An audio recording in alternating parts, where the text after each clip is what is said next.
I saw my dead husband carrying a tray of coffee and pancakes. Not in a dream, not in a photograph, not in some half-memory that refused to fade. He was there, alive, breathing, moving. And he didn't recognize me. I sat frozen in the corner booth, my fingers wrapped around a cup of coffee that had already gone cold. The diner smelled like burnt bacon and cheap syrup, the kind of place my husband used to complain about. Too greasy, he'd say, too loud, too ordinary. Yet there he was, moving between tables like he belonged. My husband had been buried 3 months ago. I watched him laugh at something a customer said. It wasn't a big laugh, just a small, polite smile, the kind he used when he didn't want to be rude. I knew that smile. I had spent 32 years learning every version of it. His hair was shorter now, a little grayer at the temples. He'd lost weight. His shoulders looked narrower under the uniform shirt. But it was him. There was no doubt. I remember gripping the edge of the table, my heart pounding so loudly I thought someone might hear it. For a moment I wondered if I was losing my mind. Grief does strange things to people. I'd read that somewhere. People see things, hear voices, convince themselves their loved ones are still around. But this wasn't that. This was real. He walked right past me. Close enough that I could see the faint scar above his eyebrow, the one he got fixing the garage door 20 years ago. Close enough that I could smell the same aftershave he'd worn for decades. He didn't even glance at me. That was the moment everything inside me shifted. Because if he were a ghost, he would have looked at me. I didn't call his name. I didn't stand up. I didn't do anything that might draw attention. Instead, I lowered my gaze and took a slow sip of coffee, forcing my hands to stay steady. Years of marriage had taught me something valuable. When something doesn't make sense, don't react. Observe. So I stayed. I ordered pie I didn't want. Then another cup of coffee. Then I sat there pretending to read the menu while watching him move around the room. He never once looked my way. Not once. That hurt more than anything. 3 months ago, I had stood beside a closed casket at his funeral. People had hugged me, whispered their condolences, told me how strong I was. The funeral director had explained that the accident had been severe. It was better, he said, to remember him as he was. I believed them. I signed the papers. I accepted the condolences. I went home to a house that suddenly felt too quiet. I cried myself to sleep for weeks. And all that time, he had been alive. Serving coffee. Wiping tables. Living a life I knew nothing about. A plate shattered somewhere behind the counter, snapping me back to the present. He turned toward the noise, saying something to another employee. His voice, it was unmistakable. Warm, familiar, calm. I felt something inside me crack. Not loudly, not dramatically. Just a quiet fracture. I reached into my purse and pulled out my phone. My hands moved slowly, carefully. I angled it just enough to take a picture without being obvious. Click. The image blurred slightly, but it didn't matter. It was enough. Proof. Not for anyone else. For me. I needed to know I wasn't imagining this. He disappeared into the back for a few minutes, and I used that time to breathe, to think. Questions came flooding in one after another. Why would he fake his death? Who else knew? Was the accident real? Was anything real? And then the one question I wasn't ready to answer. Did he ever plan to come back? When he returned, he picked up a tray and headed toward the door that led outside, probably taking a break. I glanced at the clock on the wall, just after 9. If I was going to find answers, I couldn't stay in that booth. I waited 10 seconds. Then 20. Then I stood up, leaving cash on the table without waiting for the check. My legs felt unsteady as I walked toward the exit, but I forced myself to move normally, calmly, like any other customer leaving a late dinner. The cool night air hit my face the moment I stepped outside.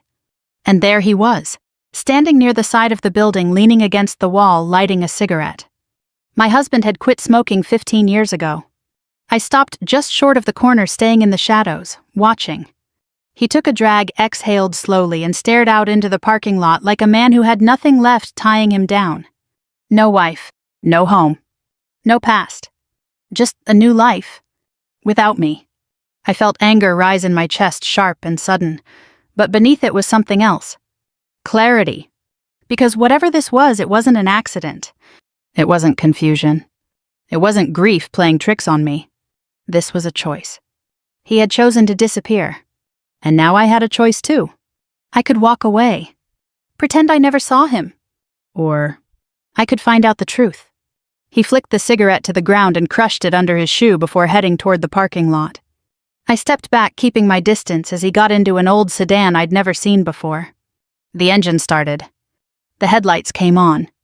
And without giving myself time to reconsider, I followed. I kept 2 car lengths behind him. Not close enough to be obvious, not far enough to lose him. It wasn't something I had ever done before, but it came to me naturally, like instinct had taken over where emotion left off. My hands were steady on the wheel now. The shaking from earlier had settled into something colder, sharper, focused. He drove like he always had, careful, predictable. Right turn at the light, signal before every lane change, no sudden movements, no speeding. The same habits I used to tease him about. Relax, I'd say. You drive like there's a police officer in every bush. Now I was the one watching him. We left the brighter part of town within 10 minutes. The streets narrowed, fewer streetlights, older buildings, the kind of area where people minded their own business and didn't ask questions. He turned into a small apartment complex, 2 stories, faded paint, the kind of place that had seen better decades. A flickering light buzzed near the entrance. Half the windows were dark. Not where we had lived. Not even close. I slowed as he pulled into a parking spot near the far end. I drove past the entrance, circled the block, once, then came back and parked on the street across from the complex. I turned off my headlights and sat there for a moment watching. He got out of the car. For a second I thought he might look around, that something in him might sense me, that he might feel the past catching up. But he didn't. He walked straight toward the building. And then the door opened. A woman stood there. She wasn't young, late 50s, maybe early 60s, short gray hair, practical clothes, not glamorous, not the kind of woman you'd expect in a story like this. But she looked comfortable, familiar, like she belonged in his life. She smiled when she saw him. And he smiled back. Not the polite smile from the diner. A real one. My chest tightened. She reached out, touching his arm lightly as he stepped inside. The door closed behind them. Just like that. Like a normal evening. Like a life that didn't include me. I sat in my car staring at that door long after the light inside their apartment came on. I should have left. Any reasonable person would have. But nothing about this was reasonable. So I stayed. I adjusted my seat slightly, keeping my eyes on the second-floor window where the light glowed. I couldn't see much from this angle, just shadows moving occasionally across the curtains. I reached for my phone again. This time I wasn't shaking. I zoomed in, took a few photos of the building, the car, the unit number posted near the door. Evidence. That word settled into my mind, now replacing confusion. This wasn't just about understanding anymore. This was about proving. Because somewhere, somehow, my husband had died on paper. There had been a death certificate. A funeral. A closed casket. A payout. My stomach tightened at that last thought. The insurance. I hadn't wanted to think about it. Even now it felt wrong, like attaching a dollar amount to grief. But the check had come. And I had used it. To pay off debts. To keep the house. To survive. Had that been part of it? Had he planned all of this? The idea made my skin crawl. A light flicked off inside the apartment. Then another. Silence settled over the building. I checked the time. Almost midnight. I leaned back in my seat, exhaustion beginning to creep in at the edges. But I didn't leave. Not yet. Because something told me that if I did, I might lose him again. And this time it would be on purpose. Around 12:30, the front door opened again. I straightened immediately. He stepped outside, pulling on a light jacket. The woman followed him, saying something I couldn't hear. He nodded, kissed her cheek, and walked toward the car. The same car. The same man. But none of it felt the same. He drove off. I waited a few seconds, then started my engine and followed again. This time the drive was shorter. He pulled into a gas station just off the highway, a small one, half the pumps were empty. I parked farther back near the edge of the lot. He got out, went inside. I watched through the glass as he grabbed a bottle of water, paid in cash, and left.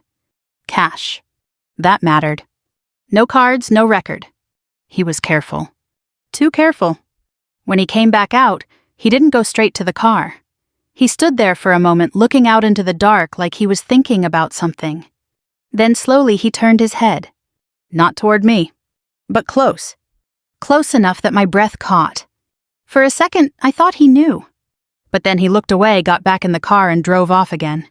This time he didn't go far. He returned to the apartment complex. Same spot. Same door. Same life.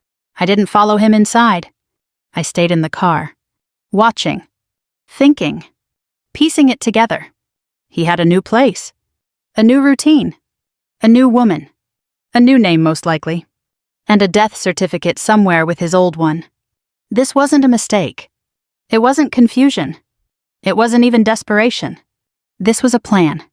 And I had been left out of it. I looked down at my hands resting on the steering wheel. No shaking. No tears. Just stillness. Because something inside me had settled. Not grief. Not shock. Something else. Understanding. Whatever he had done, he believed he could walk away clean. That he could disappear from one life and step into another without consequence. Without explanation. Without me. I lifted my eyes back to the apartment window. The light was off now. Everything quiet. Ordinary. But I knew better. Because underneath that quiet, there was a lie big enough to bury a man. And I had just seen it breathe. I started the engine slowly. Not to follow this time. But to go home. Because I wasn't done. Not even close. Now that I knew where he was, I was going to find out everything. I didn't sleep that night. I lay in bed staring at the ceiling, listening to the quiet hum of the house, the refrigerator cycling on the old pipes, ticking the faint creak of wood settling. Sounds I had gotten used to over the past 3 months. Sounds that had become part of living alone. But now nothing felt the same. Because I wasn't a widow. I was something else. Something I didn't yet have a name for. At 6 in the morning, I gave up trying to rest. I got out of bed, made coffee, and sat at the kitchen table with my laptop. If he had created a new life, there would be cracks somewhere. There always are. I started with what I knew. His name, his date of birth, the official records tied to his death. The death certificate had come from the county office, signed, stamped, and processed quickly after the accident. I pulled up the digital copy I had saved months ago. Cause of death, blunt force trauma. Location, highway accident outside town. Body condition not suitable for public viewing. I remembered how the funeral director had gently explained that part, how I had nodded numb, accepting every word without question. Now I read it again. Slower. Carefully. There was nothing obviously wrong. But something felt thin, like a story missing pieces. I checked the insurance claim next. The payout had been substantial, enough to cover the mortgage, the remaining car loan, and a stack of medical bills we had been quietly ignoring for years. I had told myself it was a blessing in the middle of loss. Now it felt like something else. A transaction.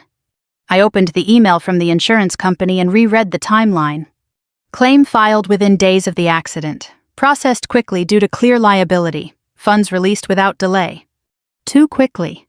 Even at the time I had thought it was unusually smooth, but I had been grieving. I hadn't questioned it. Now I was. I picked up my phone and dialed the number listed on the policy. After a few transfers, I reached a representative. "Good morning, this is Karen," she said, her voice polite and practiced. "Hi," I replied, keeping my tone steady. "I'm calling about a claim that was processed 3 months ago. My husband." I paused just long enough to sound natural. He passed away in an accident.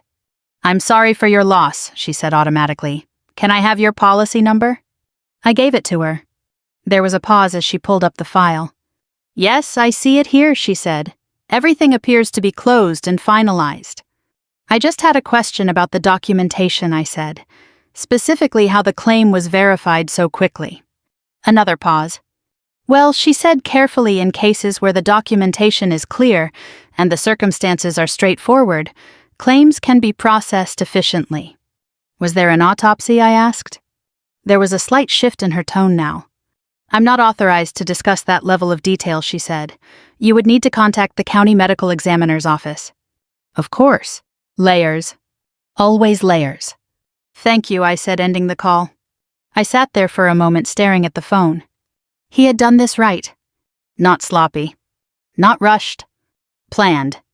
I opened a new tab and searched for the restaurant where I had seen him.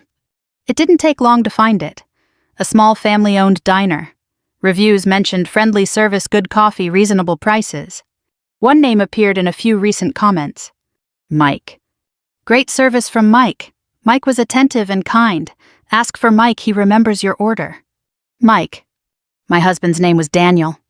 I leaned back in my chair, letting that settle in. A new name. A new identity. I clicked through the restaurant's social media page. There were photos, customers, staff, daily specials written on a chalkboard. And there he was. In the background of a photo taken just 2 weeks ago. Wearing the same uniform. Smiling. Alive. I saved the image. Then another. And another. Each one a piece of something bigger. I printed them out, laying them side by side on the table. Daniel. Mike. Dead. Alive. The contradiction sat there in black and white. I picked up one of the photos and studied his face. He didn't look like a man in hiding. He looked settled. Comfortable. Like he had been living this life for more than just 3 months. That thought sent a chill through me. How long had this really been going on?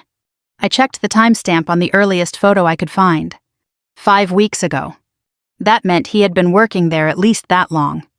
Maybe longer. Which meant he hadn't just disappeared after the accident. He had transitioned.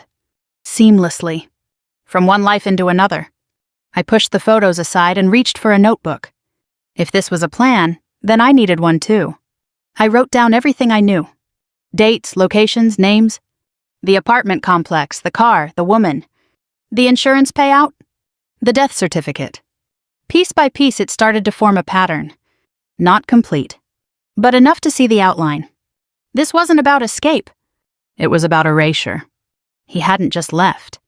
He had removed himself from existence, from me, and replaced himself with someone else. Someone simpler. Someone with fewer obligations. Fewer consequences. I closed the notebook slowly. Because beneath the anger, beneath the betrayal, there was something else rising now. Clarity. Cold, steady clarity. I could go to the police. I could confront him directly. I could expose everything in one moment and watch it collapse. But that would be too easy. Too quick. And it wouldn't answer the one question that still mattered. Why? Not the excuse. Not the version he would tell to save himself. The truth. The full, ugly truth. And to get that, I needed more. More evidence. More understanding. More control. I stood up from the table, gathering the photos and sliding them into a folder. This wasn't over. Not even close. Because whatever lie he had built, I was going to take it apart. One piece at a time. By the time the sun came up, I wasn't shaking anymore. Grief had a way of softening things, blurring edges, dulling questions. But clarity sharpened everything. It turned emotion into decisions. And I was done reacting. Now I was planning. I dressed carefully that morning, not out of habit but intention. Neutral colors, nothing memorable. The kind of outfit that wouldn't stand out in a diner, a parking lot, or a waiting room. Invisible. That was the role I needed. Before leaving the house, I made one phone call. Law offices of Grant and Halpern, a receptionist answered. I'd like to schedule a consultation, I said. It's about insurance and identity issues. There was a brief pause. Of course, we have an opening this afternoon. Perfect. I hung up and grabbed the folder from the kitchen table, the photos, the notes, the pieces of a life that didn't add up. Then I left. The diner was busier during the day. Different crowd, older couples, regulars who knew the staff by name, people who came not just for food but for routine. He was there. Of course he was. Same uniform, same measured movements, same version of a man who had somehow learned how to exist without me. I chose a table where I could see the whole room. He didn't notice me. Not once. I watched him interact with customers, remembering orders, checking in, offering quiet kindness. It wasn't an act. It was him. The same man I had known for decades. Which made it worse. Because if he could still be that man, then what he did wasn't desperation. It was choice. I paid my bill in cash and left without speaking to him. Not yet. The law office was quiet, soft lighting, clean lines, the kind of place that made you feel like problems could be solved if you just explained them clearly enough. Mr. Halpern was in his 60s, calm, attentive, the kind of man who listened more than he spoke. I laid everything out. The death, the sighting, the apartment, the photos. He didn't interrupt. Didn't react. Just listened. When I finished, he leaned back slightly in his chair. If what you're saying is accurate, he said, this isn't just personal, it's criminal. I assumed that I replied, insurance fraud at the very least. Potential identity fraud. Possibly more depending on how it was executed. I nodded. I don't want to guess, I said. I want to know. He folded his hands. Then you need evidence, he said. Clear, documented, undeniable evidence. Not just that he's alive, but that he is the same individual who was declared deceased. I have photos. You have a start. He let that sit for a moment. If you report this now, he continued, it becomes a legal matter immediately. You lose control of how it unfolds. I understood what he meant. It would move fast. Public. Messy. And if I don't, I asked. Then you have time, he said. Time to build a case. To understand the full scope. To decide what outcome you actually want. Outcome. That word stayed with me. Because until that moment, I hadn't thought that far ahead. Expose him. Yes. But then what? Prison. Restitution. Closure. Or something else entirely. I need to be careful, I said. You need to be precise, he corrected gently. He slid a legal pad across the desk. Start here, he said. Document everything. Dates, times, interactions, financial records, anything that connects the identity of the deceased to the person you've seen. I picked up the pen. This stays between us for now, I asked. Confidential, he said, until you decide otherwise. I nodded. That was enough. Over the next few days, I followed a routine. Morning records, research phone calls, afternoon observation, evening documentation. I returned to the diner more than once. Different times, different tables. Always watching. He was consistent. Predictable. Reliable. The same qualities I had once trusted now made him easier to track. I learned his schedule. His breaks. The way he counted tips at the end of a shift. I noticed things I might have missed before. He never used a credit card. He avoided certain customers, anyone who looked like they might recognize him. He kept conversations short. Controlled. Careful. This wasn't a man starting over. This was a man maintaining a lie. I also went back to the apartment complex. Parked across the street. Waited. Observed. The woman, her name I learned from a passing conversation, was Linda, came and went at regular hours. Grocery bags, pharmacy stops, normal life. Normal, except for the man who wasn't supposed to exist. One evening I watched them sit together on the small balcony outside their unit. Talking quietly. At ease. There was no tension, no secrecy between them. Which meant one of two things. Either she knew everything, or she knew nothing at all. Both possibilities mattered. By the end of the week, my notebook was full. Dates. Times. Patterns. Connections. It wasn't complete, but it was enough to see the structure. This had been planned. Executed. Sustained. And now, it was vulnerable. Because no matter how careful he had been, he hadn't accounted for one thing. Me. I closed the notebook that night and set it on the table. I didn't feel angry anymore. Not in the way I had expected.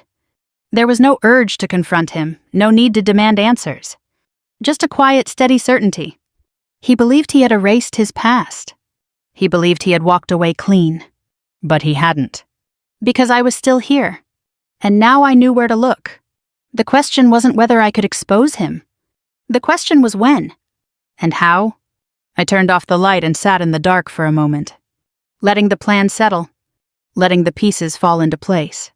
Because the next step wouldn't be observation. It would be action. And once it started, there would be no going back. I chose a Friday night. Busy enough that no one would question a crowded room, loud enough to hide the first signs of disruption, public enough that the truth wouldn't be contained once it surfaced, and predictable enough that he would be there. I arrived just before 7. Same diner, same smell of coffee and grease, same soft hum of conversations layered over clinking plates and low music from an old radio near the counter. And there he was. Mike, my husband, alive. He moved through the room like he had every other night I'd watched him, efficient, polite, forgettable in the way service workers often are to people who aren't paying attention. But I was paying attention. I chose my usual table, not too close, not too far. Close enough to see everything. Far enough not to be seen. I ordered coffee. Black. I didn't drink it. I kept my eyes on the door. At 7:12 they walked in. 2 men in plain clothes, no uniforms, no badges on display. But I recognized the posture immediately, the way they scanned the room, the way they didn't linger on anything, the way they moved with quiet purpose. Insurance investigators? Behind them, a uniformed officer followed a few steps later. Not loud. Not dramatic. Just inevitable. I didn't move. Didn't look at them directly. I let it happen the way it needed to happen. One of the investigators approached the counter, speaking quietly to the manager. A brief exchange, a glance across the room. And then, "Sir," one of them called. Not Mike. Not the name he had been using. Daniel. My husband froze. It was subtle. A pause in movement, a fraction of a second. But I saw it. The tray in his hand didn't fall. He didn't panic.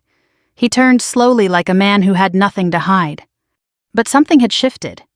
"You'll need to come with us," the investigator said calmly. A few customers looked up now. Conversations quieted. The room adjusted the way it always does when something unusual interrupts routine.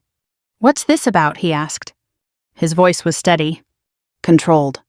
But I knew him well enough to hear the tension beneath it. "We can discuss that outside," the investigator replied. "I'm working," he said. "If there's a problem, you can speak to my manager." The officer stepped forward slightly. "Sir," he said more firmly, "now we need you to step outside." That was when it broke.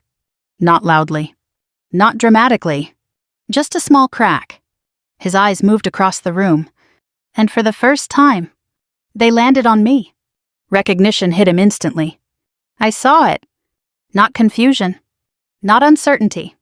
Recognition. Followed by something else. Fear. It didn't last long. He recovered quickly, too quickly for anyone else to notice. But I had seen it. And that was enough. He looked away first. That told me everything I needed to know. He knew. He had known at some level that this moment might come. He just hadn't expected it to come from me. The investigator spoke again, quieter this time. "We don't want to make a scene," he said. "Let's handle this outside." A few customers were openly watching now, whispering. The manager stood behind the counter, unsure whether to intervene or stay out of it. My husband Daniel set the tray down slowly. "I'll be right back," he said to no one in particular. He walked toward the door. The investigators followed. The officer stayed close behind. And just like that, the life he had built started to come apart. I waited a few seconds. Then I stood. Not in a rush. Not dramatically. Just stood. I left money on the table, picked up my purse, and walked toward the door. Outside, the night air felt cooler than it had the first time I stood there. Sharper. Clearer. They had positioned him near the side of the building, away from the main entrance. The conversation was low-controlled, but I could hear fragments.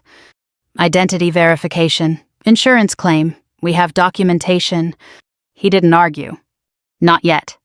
He answered questions. Short answers. Careful answers. But the space around him had changed. He wasn't in control anymore. I stopped a few steps away. Not close enough to interrupt. Close enough to be seen.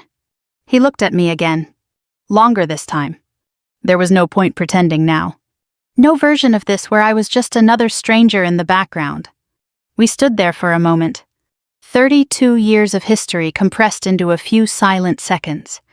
And then, "Ma'am," one of the investigators said, turning toward me, "Are you?" "Yes," I said before he could finish. My voice didn't shake. "I'm his wife." The word hung in the air. Wife, not widow. Not anymore. The officer glanced between us. The investigator nodded slightly, like a piece had just fallen into place. "That confirms it," he said quietly. My husband exhaled. Slow. Resigned. Like a man who had just run out of ways to move forward. The woman Linda appeared at the door then. She must have heard something inside. "What's going on?" she asked, her voice tight with confusion. She looked at him. At the investigators. At me. Her expression shifted as she tried to make sense of it. "Mike," she said. He didn't respond. Because that name didn't belong to him anymore. "Not here. Not now." "Daniel," I said. Not loudly. Just enough. He closed his eyes briefly. And that was it.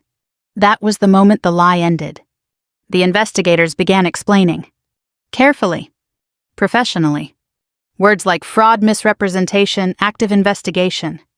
Linda stepped back, shaking her head. "No," she said quietly. "That's not he told me." But whatever he had told her was already falling apart. They placed a hand lightly on his arm. Not forceful. Not aggressive. Just enough to guide. He didn't resist. He walked with them toward the car. Halfway there he stopped. Turned. Looked at me one last time. There was something in that look. Not anger. Not apology. Something unfinished. Something he hadn't said. But it didn't matter. Not anymore. Because whatever explanation he had, it had come too late. The car door closed. The engine started. And just like that, he was gone again. Only this time, he wasn't disappearing. He was being taken. And I was still standing there, exactly where he had left me. Only now, I finally knew the truth. They called me 2 days later. Not the police. Not the insurance company. His lawyer. "I'm representing Daniel Carter," the voice said over the phone. "He's requested to speak with you, only if you're willing." I didn't answer right away. I stood at the kitchen window looking out at the yard that had been mine alone for 3 months. The same yard I had mowed, watered, and tried to keep alive while everything else fell apart. Now I knew why. It hadn't fallen apart. It had been abandoned. When I asked, "This afternoon," he said, "private meeting room, county building." I agreed. Not because I owed him anything, but because I needed to hear it. Not the version he would tell to a judge. Not the one written in legal language. The truth. Or as close to it as he was capable of giving. The room was smaller than I expected. Plain walls, a table, 2 chairs, no windows. Neutral. Like the space itself refused to take sides. He was already there when I walked in. No uniform this time. No apron. Just a simple shirt and slacks. Older. More tired than he had looked in the diner. But still him. Always him. For a moment neither of us spoke. 32 years doesn't disappear just because the story changes. It lingers. In silence. In memory. In the space between words. "You look, well," he said finally. I almost laughed. Well? That was the word he chose. "I buried you," I replied. My voice was calm. Flat. "True." He nodded slowly. "I know. No apology. Not yet. Just acknowledgement." He gestured toward the chair across from him. "Thank you for coming." "I didn't come for you," I said, sitting down. "I came for answers." He took that in. Accepted it. "Fair," he said. We sat there for a moment. And then I asked the only question that mattered. "Why?"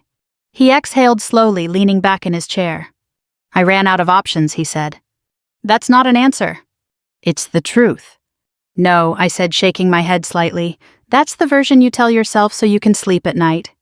Something flickered in his expression. Not anger. Recognition. "You want the full version?" he asked. "Yes." He looked down at his hands. Then back at me. "I was drowning," he said. "Debt, failed investments, medical bills we couldn't keep up with. I kept thinking I could fix it. That one more deal, one more loan, one more chance would turn it around." I listened. Not because I believed him, but because I needed to hear how he justified it. "I didn't want to drag you down with me," he continued. "Every time I looked at you, I saw what I was about to lose. The house, your stability, everything you had worked for. So you decided to die," I said. "Yes." The word landed harder than anything else he had said. "Yes." Not I had no choice. Not it just happened. A decision. I made sure the insurance would cover everything he said. I set it up so you'd be taken care of. No debt, no burden. And no husband, I added. He didn't respond. Because there was nothing to say. I leaned forward slightly. You didn't protect me, I said quietly. You erased me. His jaw tightened. That's not... You didn't call, I continued. Not once. You didn't leave a message. You didn't give me a choice. You decided that my life would be better without you, without asking me if I wanted that. I thought you'd move on, he said. I buried you, I repeated. The words hung between us again. He looked away this time. Not me. For the first time since I had walked in. He couldn't hold my gaze. I didn't think you'd find me, he said after a moment. There it was. The truth beneath the truth. Not sacrifice. Not protection. Avoidance. You weren't planning to come back, I said. It wasn't a question.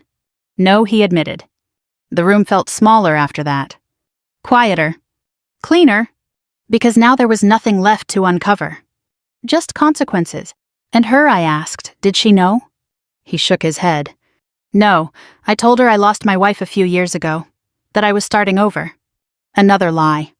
Stacked neatly on top of the first. I sat back in my chair. Not angry. Not anymore.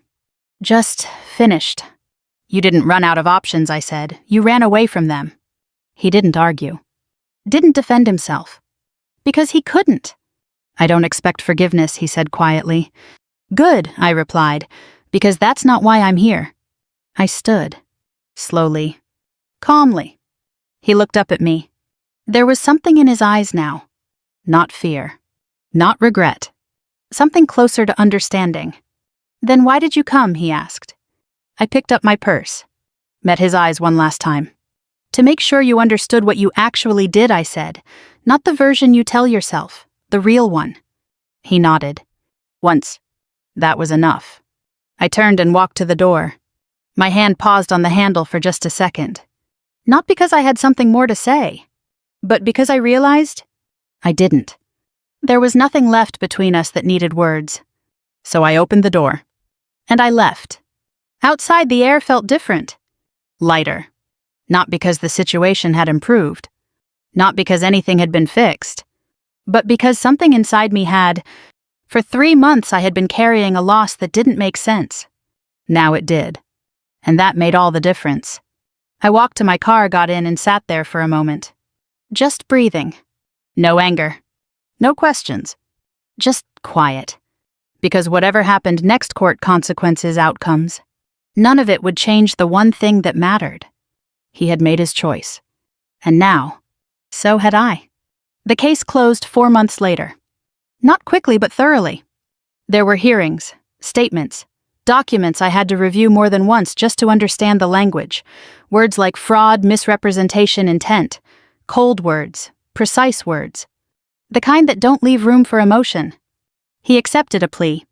Insurance fraud, identity falsification, restitution required. No dramatic courtroom scene, no raised voices, just a quiet, procedural ending to something that had once been my entire life. He would serve time. Not forever, but long enough to understand what choices cost. I attended the final hearing. Not because I had to, because I wanted to see it end. He stood at the front of the room wearing a plain suit this time. No apron, no disguise, just a man being addressed by his real name again. Daniel Carter. The judge spoke, the lawyers nodded, papers were signed. And just like that, the story that had once been hidden in shadows was recorded in official language. Permanent. Real. When it was over, he turned slightly, just enough to see me. We didn't speak. We didn't need to. There was nothing left to explain. The house felt different after that. Not emptier. Not heavier. Just honest. For the first time in months, everything in it belonged to the truth. I kept the things that mattered. Got rid of the things that didn't. Not out of anger. Out of clarity. I repainted the living room. Changed the curtains. Moved the chair he used to sit in. Small things. But they made space for something new. Not a new life. Just my life. A few weeks later, I received a letter. No return address. Just my name written carefully across the front. I knew who it was from before I opened it. Linda. She apologized. Not in long paragraphs, not in dramatic language. Just simple direct sentences. She said she didn't know. That she had believed him. That she was embarrassed by how easily she had accepted the story he gave her. And that she was sorry for her part, even if she hadn't known she had one. I read it twice. Then I folded it and set it aside. Not because it didn't matter, but because it didn't need a response. She wasn't the one who had made the choice. She had just believed someone who told her a version of the truth that was easier to live with. I understood that. Better than most. Life didn't reset. There was no moment where everything felt fixed. But it did settle. Slowly. Naturally. I started volunteering at a local community center once a week. Nothing complicated. Just helping people fill out forms, understand paperwork, navigate things that used to feel overwhelming. Insurance documents, legal notices, financial questions, the kind of things I used to hand off without thinking. The kind of things I now read twice, sometimes 3 times. Not because I didn't trust people, but because I understood what trust without awareness could cost. People asked me sometimes how I got through it. They expected something dramatic. Strength. Resilience. A moment where I decided to fight back. But that's not what it was. I didn't fight him. I didn't chase revenge in the way people imagine. I just refused to look away. From the truth. From the details. From the parts of the story that didn't make sense. And in the end, that was enough. If there's anything I've learned, it's this. Love doesn't protect you from being misled. Time doesn't guarantee you know someone completely. And silence doesn't mean everything is okay. Sometimes the most important thing you can do isn't to react. It's to pay attention. To ask questions. To understand the life you're living, not just the version you've been told. Because the truth doesn't always arrive loudly. Sometimes, it walks into a diner carrying a tray of coffee and waits for you to notice. If this story made you pause, if it reminded you of something you've overlooked or something you've chosen not to question, take a moment. Look again. Ask one more question. Read one more line. Because clarity doesn't come from suspicion. It comes from awareness. And sometimes, that awareness is the only thing that stands between you and a life built on someone else's lie. If this story meant something to you, consider sharing it with someone who might need to hear it. And if you want to hear more stories like this, quiet, real, and grounded in the